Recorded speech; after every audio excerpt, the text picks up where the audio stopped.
In a show of defiance and unity, the Atenito Coalition's civilian caravan is poised and ready to depart to the West Philippine Sea this Sunday.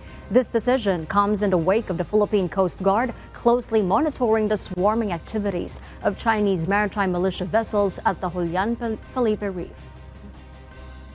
Well, at least the good news is mukhang cleared na ang mga alinlangan o worried ng government na baka masusuong tayo sa panganib or kinababahala rin namin kasi hindi natin kontrolado syempre ang gusto nilang gawin.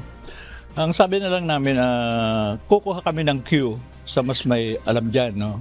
Coast Guard, Westcom, na kung sa tingin nila medyo tagilid and all.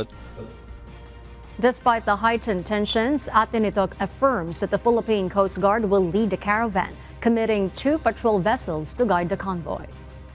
So far, tuloy ang original schedule na gabi ng 9th from El Nido, may ceremony, send-off, konting salo-salo, konting programa. Then early morning, as soon as the sun rises, December 10, sail patungo ng Ayungan Shoal. It will take at least a day para dumating siguro doon sa small island feature, yung Lamak. Baka pwedeng doon ang magbagsak ng ilang gifts and all that. 40 fishing boats are expected to participate, while most volunteers will board a volunteer commercial vessel. The coalition's message is crystal clear, a call for Filipinos to stand up and unite in defense of our territory.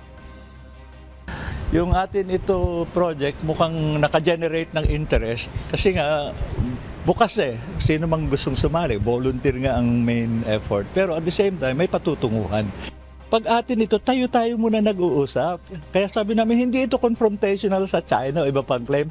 Atin ito, tayo nag-uusap. Pahalagahan natin at dahil pinapahalagahan natin, dapat ipagtanggol natin.